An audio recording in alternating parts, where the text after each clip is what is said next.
हरे कृष्णा, राधे राधे। आज फिर मैं आपके लिए बिहारी जी के चमत्कार के सत्य घटना लाई हूँ।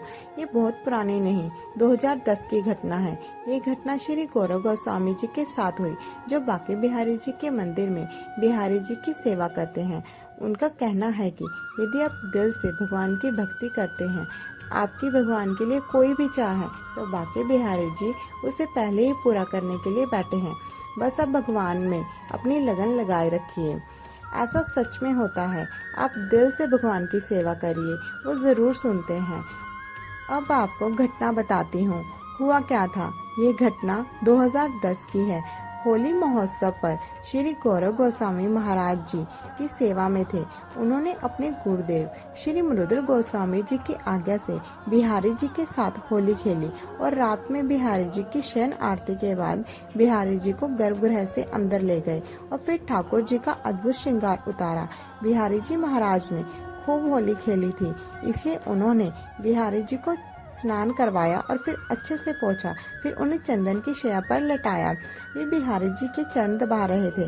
बिहारी जी की सेवा का एक नियम है, बिहारी जी को सुलाते समय और सुबह उठाते समय इत्र से मालिश होती है। वो अपने साथ अपनी माला झोली में इत्र की शीशी लेकर गए थे, क्योंकि बिहारी जी की इत्र से मालिश करनी थी। मालिश की वहाँ पर बहुत महिमा है। जब सेवा करते हैं तो हाथ में अंगूठी भी नहीं पहनते, क्योंकि उनका भाव होता है कि कहीं बिहारी जी को लग ना जाए, उनको कष्ट ना हो। जब उन्होंने अपनी माला झोली में से इत्र की शीशी निकाली तो देखा वो इत्र केसर का था, जो उन्होंने थोड़े समय पहले मंगवाया था सर्दियों के टाइम पर। लेकिन अब तो केसर का इत्र लगाने का समय ही नहीं था। जब बहुत ठंड पड़ती है तब केसर का इत्र लगाया जाता है, लेकिन वो तो थोड़ा कम गर्मी का समय था और इस समय में बिहारी जी को गुलाब का इत्र लगाया जाता है।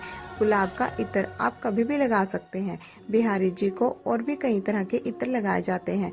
मिट्टी का भी बिहारी जी को इत्र लगता है, जो ब्रज रज से बनता है, पर केसर का इत्र बिहारी जी को गर्मियों में नहीं लगता और उनके पास तो गलती से केसर के इत्र की शीशी आ गई थी। ये देखकर वो बहुत दुखी हुए। उनकी आंखों से आंसू गिरने लगे। वो सोच रहे थे कि अब कैसे इत्र लगाएं। वो बहुत दिल से आए थे, बिहारी जी को इत्र लगाएंगे, उनकी सेवा करेंगे, उनकी मालिश करेंगे, पर अब तो कुछ भी हो नहीं सकता था। वो बिहारी जी के चरण दबा रहे थे। रात बहुत हो चुकी थी। वो बाहर किसी से इत्र मंगवा भी नहीं सकते थे। बस मन से दुखी होकर वो चरण दबाने लगे और थोड़ी देर बाद उन्हें बाहर से भंडारी जी की आवाज आई। वो उठकर बाहर गए तो भंडारी जी बाहर खड़े थे और बोले, लीजिए गुलाब के इत्र की शीशी। गोस्वामी जी हैरान रह गए और बोले, आप कहाँ से लाए? वो बोले, आपने ही तो एक लड़के से मंगवाई। उस लड़के ने मुझे कहा गौरव कृष्ण गोस्वामी जी महाराज ने ये गुलाब इत्र मंगवाया है। वो बहुत सुंदर भजन गाते हैं, कथा करते हैं, ये इत्र की शीशी उन्हें दे देना। और ये कहकर चला गया।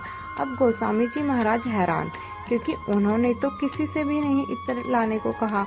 उन्होंने भंडारी जी को बड़ी हैरानी से पूछा, वो लड़का कहाँ है? भंडारी जी ने सहज रूप से कहा, अभी उसे बुलाकर लाता हूँ, कहकर बाहर चले गए और थोड़ी देर बाद आकर बोले, वो तो कहीं भी नहीं है। मैंने सब जगह देखा, वो लड़का मुझे कहीं नहीं दिखा। इतनी सी देर में वो कहाँ जा सकता है? गोस्वामी जी महाराज के पूरे शरीर में कंपन हो गया। गोस्वामी जी ने बोला, मैंने किसी से इत्र नहीं मंगवाया था। मैं तो बिहारी जी को बोल रहा था इत्र मालिश नहीं कर पा रहा हूँ और इसीलिए मैं दुखी था, पर बिहारी जी तो खुद मुझे इत्र देने आ गए। इसके बाद वो अंदर गए, बिहारी जी को बढ़िया इत्र से मालिश की, फिर बिहारी जी के चरणों से लगकर वो खूब रोए। तो आज की सत्य घटना आपको कैसी लगी हमें ज़रूर बताएं। अच्छी लगी हो तो लाइक करें, शेयर करें, कमेंट करें और हमारे चैनल को सब्सक्राइब करें। जय जय श्री राधे।